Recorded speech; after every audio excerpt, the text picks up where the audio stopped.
Krishna Connection, Srimad Bhagavatam reading, and we are studying Pandavas and Krishna.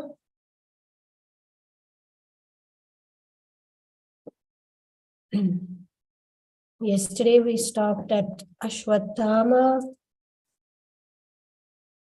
who had just beheaded the Upa Pandavas. So we're continuing from what Ashwatthama did, and as he saw Arjuna's chariots coming and the dust rumbling from the ground from Arjuna's chariot. Any of you likes to do this reading, please? We are reading from here, scrambling over to an outcrop of rocks. You can take a while. It's the first sentence on the top here. Anybody? Yeah, I will do. Okay.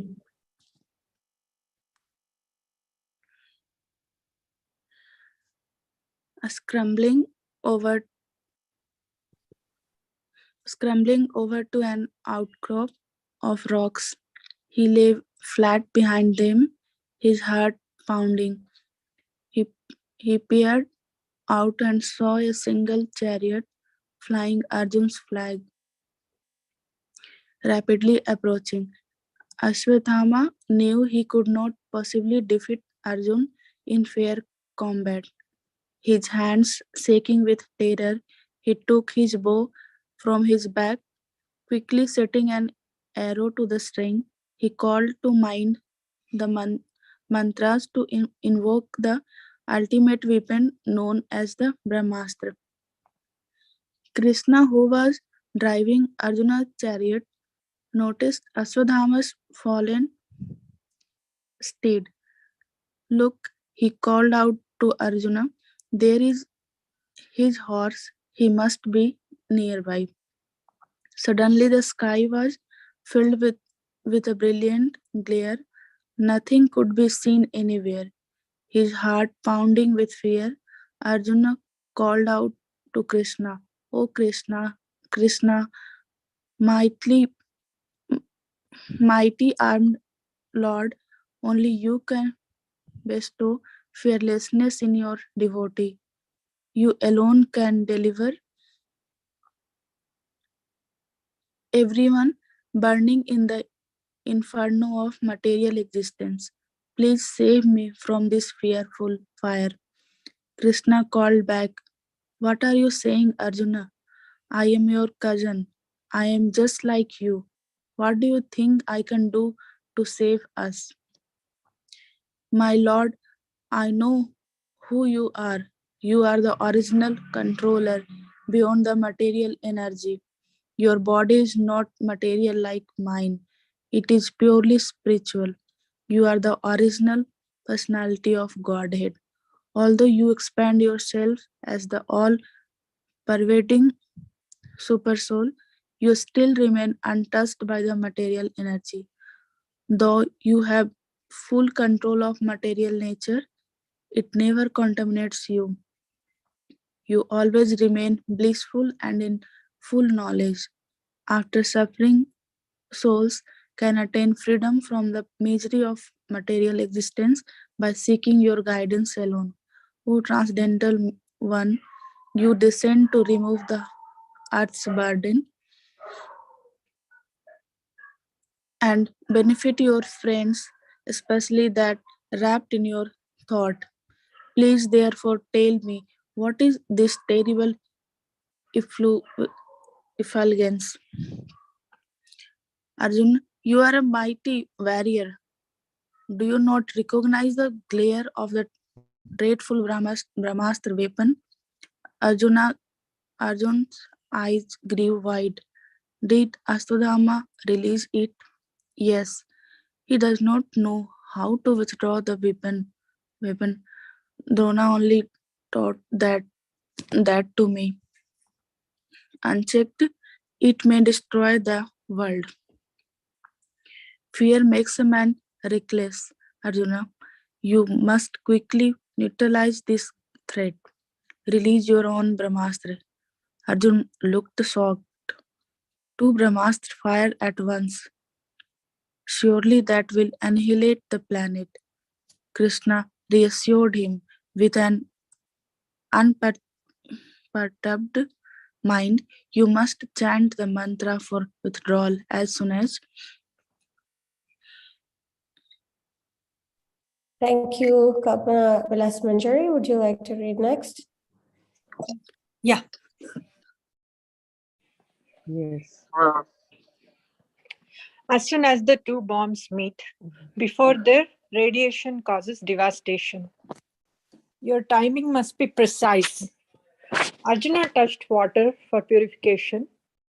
Then, after offering respects to Krishna, he fitted an arrow to his bow and intoned the mantras to invoke the Brahmastra. He released it with a resounding twang from the Gandiva.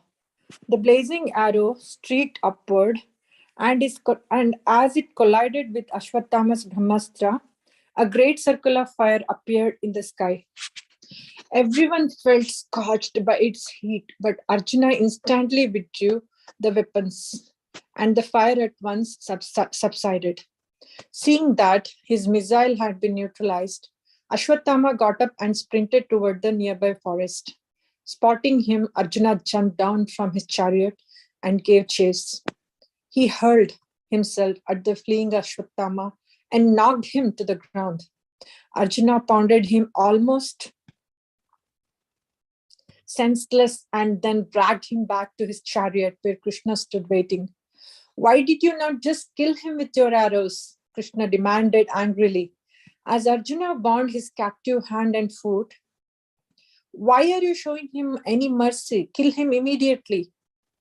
For without any compunction, he slew innocent boys in their sleep.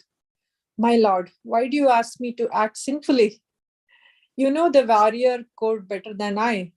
An enemy who is careless, intoxicated, insane, asleep, afraid, or devoid of his chariot should not be slain. For that reason, I have spared his life. Krishna persisted. You do not properly understand the codes, Arjuna. If you did, you would know that a cruel and wretched person who lives at the cost of others' lives deserves to be killed for his own benefit. Next page. Benefit, yeah, for his own benefit. By punishing him with death, you will save him from hell. Lord, let him first be judged by Yudhishthira. Let that religious monarch condemn him to death and thereby save his soul. I cannot kill a man unfairly in combat. Arjuna bundled Ashwatthama onto the chariot and then climbed aboard. Krishna was not shocked. You promised Draupadi you would bring back his severed head. Why are you breaking your word? How do you think she will feel, seeing her son's murderer alive and well on your chariot? Remembering his aggrieved wife, Arjuna softly replied, I do not want to add to that blessed lady's misery. She would not like to see me defile myself with sin. Let Ashwatthama be tried by the emperor. When he decrees it, I'll kill him. Krishna smiled to himself, seeing his friend's determination to judiciously apply religious principles. On the battlefield of Kurukshetra, in a moment of uncharacteristic rashness, Arjuna almost lost his good intelligence and was ready to kill his brother Yudhishthira for the sake of a trivial vow. Krishna had then instructed him about the importance of weighing up with religious principle should take precedence in any situation. Clearly, Arjuna had taken those instructions to heart. Controlling his mind, he was refusing to be goaded into acting hastily. Krishna decided to test him a little further. Had he fully conquered his anger, which impels even sober men to act sinfully? Feigning anger, Krishna challenged Arjuna. Why are you showing him clemency? Look at him. For no one's gain, he treacherously assassinated all your sons and surviving relatives. Not even his own master, Duryodhana, was pleased with him. Kill him immediately. He is the disgrace of his family. Arjuna smiled. My dear friend, I know your nature. You surely are testing me. Everything you have said regarding why I should kill him is true. On the other hand, it is forbidden to disrespect or harm the family members of one's guru. Since his father was my worshipful martial teacher, I wish to first confer with Yudhishthira, who is religion personified. Laughing, Krishna warmly embraced Arjuna. Let us return to camp and see what King Yudhishthira orders. Hearing the thunderous sound of a chariot approaching, the Pandavas, accompanied by Satyaki and Draupadi, came out to greet Arjuna. When Krishna drew the chariot to a stop next to them, Draupadi saw Ashwatthama bound like a captured animal sitting silently on the floor of the chariot, his head down. She was horrified to see him in such a condition. Folding her hands together, her voice filled with compassion, she respectfully greeted her son's killer. My obeisances to you, son of Drona. Turning her face up to Arjuna, she pleaded, release him. He's a Brahmin and to be respected like our Guru. Bhima, fearing Arjuna might indeed free him, exclaimed, he's no Brahmin. He killed our sons while they slept. Punish him. Draupadi objected. His father taught you everything you know about military arts. The father lives in the sun. Ashwatthama should thus be revered like your teacher.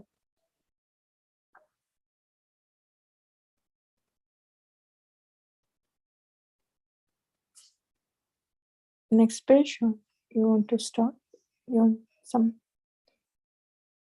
Besides that, the gentle Kripi did not immolate herself at the time of Drona's cremation because she still had a surviving son.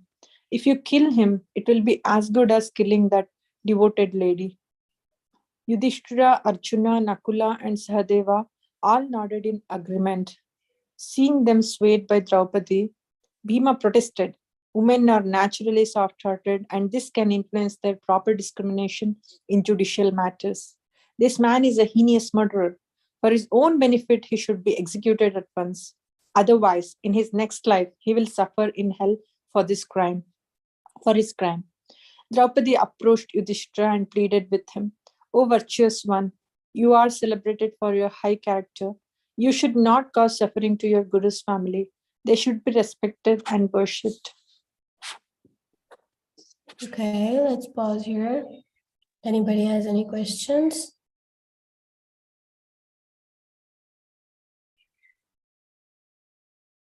Somebody else likes to continue the reading?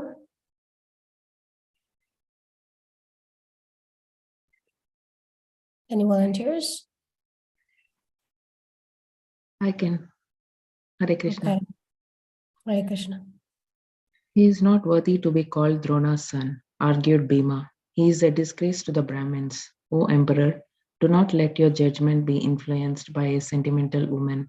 Draupadi turned to Bhima. Dear husband, do not make Ashwatthama's mother Kripi cry as I do, pained by my son's death. Turning back to Yudhishthira, she argued, if the kings of this world offend the Brahmins, they will be destroyed by the fire of their anger. Therefore, please release this man.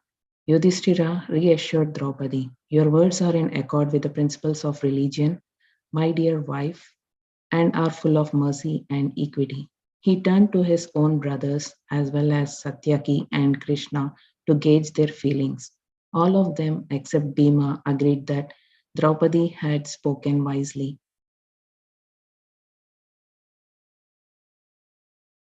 Bhima stepped forward. I can understand a gentlewoman thinking like this, he said, looking around at the men. How, though, can you heroes who know the principles of governance think he should be released? Bhima paced slowly from one man to the other. He pointed at Ashwatthama and spat out his words. This man is a wanton criminal. He murdered sleeping youths for no purpose, neither furthering his own interests nor his master's. He acted out of his pure malice and must be punished for his own good. Yudhishthira looked to Krishna. My lord, you are the origin of religion. What is your decision? Krishna said, Draupadi is right when she says even a fallen Brahmin should not be slain. However, Bhima also speaks correctly when he says that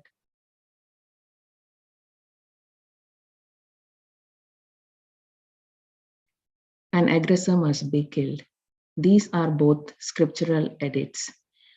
Turning to Arjuna, he put a hand on on his shoulder. You must find a way of satisfying all parties, my dear friend. Arjuna stood in the thought. During the battle of Kurukshetra, he was faced with dilemma of either keeping his promise and killing Yudhishthira or not harming Yudhishthira but breaking his promise.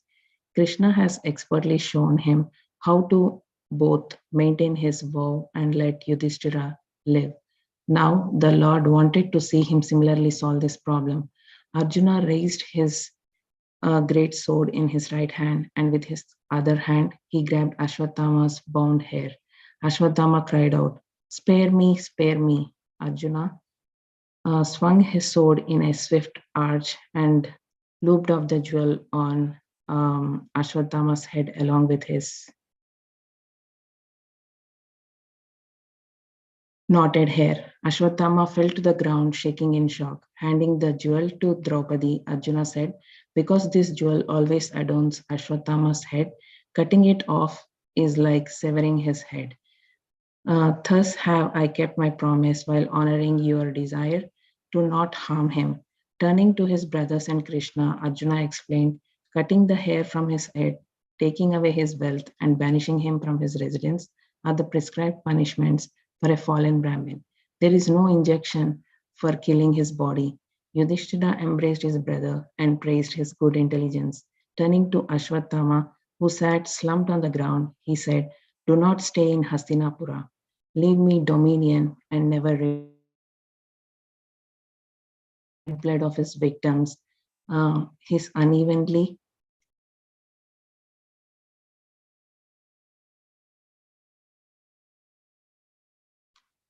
shorn hair giving him a comical appearance. Ashwatthama bowed his head in humiliation and slunk off to a life as an exile in the wilderness. His mind burned with a desire for revenge. The Pandavas were satisfied. This insult was as good as a death for the proud Ashwatthama.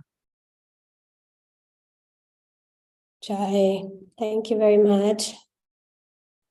Hare Krishna. Now, I don't know how many of you did the homework of journaling about this particular chapter.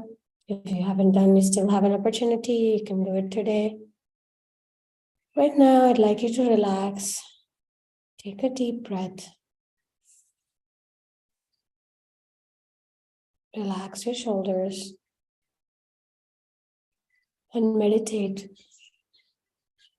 on the Pandavas, who are always protected by Krishna. No matter how difficult life can be, what dilemmas we may face, the confusions that attack us, so many decisions that need to be made, so many consequences of our decisions, the fear and the shame and the responsibility that sit on our shoulders. Whatever may be the conflict, whatever may be the dilemma, whatever may be the emotions, may we offer all these emotions at the lotus feet of Sri Krishna, just as the Pandavas did. It's okay to make mistakes. It's okay to have opinions that may be contradictory to our situations, as long as we hand it over to Krishna. To bring at the lotus feet of Sri Krishna and following the examples of the Pandavas,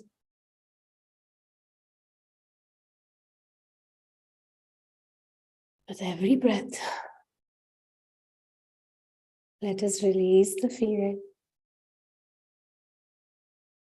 release the dilemmas, release the confusion, and beg the Lord to give us the strength to do His will.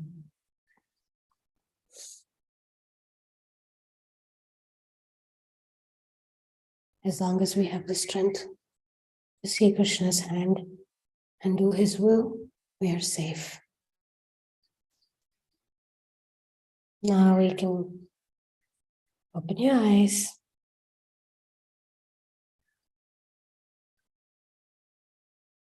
And we can do our daily affirmations. You can unmute yourself and state your affirmation. What is your prayer? What is your lesson from this chapter of Srimad Bhagavatam? If you're unable to speak, you can type it in the chat box and we can read it for you. My affirmation is, I offer all my emotions to Krishna today, and I will not see dilemmas or any other negative emotion as an obstacle, but I will take that as an opportunity to connect to Krishna. May Krishna's will and not mine be done.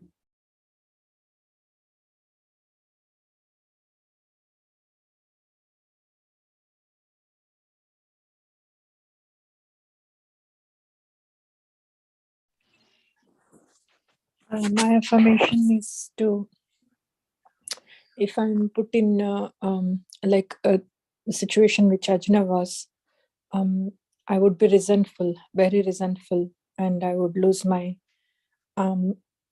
sense of judgment or thinking what is pleasing to Krishna. So I pray for patience, honesty, selflessness in that situation, and a lot of strength, spiritual strength, so that I be able to see Krishna's will and I be able to be in the mood of accepting Krishna's will and do it, power to carry that out. Thank you. Hare Krishna. Hare Krishna. My affirmation is lower self-esteem versus spiritual self-confidence. Although I am unqualified, I can do great things by the mercy of Guru and Krishna. Hare Krishna. Thank you.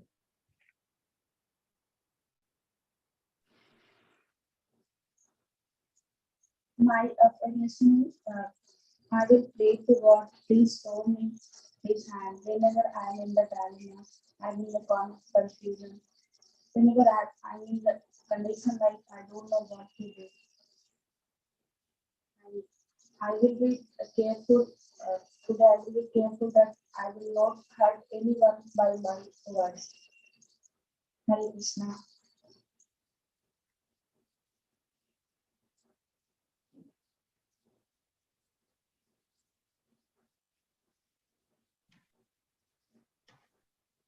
Hare Krishna, my affirmation is like I ask Lord to give me a lot of patience and help me through this roller coaster of emotions that I faced throughout the day today. And I want to surrender all my feelings to Lord Krishna and Radha Damodar, and bless me and help me to get through this phase successfully. Thank you. Thank you. Those are beautiful affirmations. You might want to journal more around that. And for those of you who have not studied the previous chapters, you can do so. So we will see you tomorrow. And take care. Hare Krishna. Hare Krishna. Hare Krishna.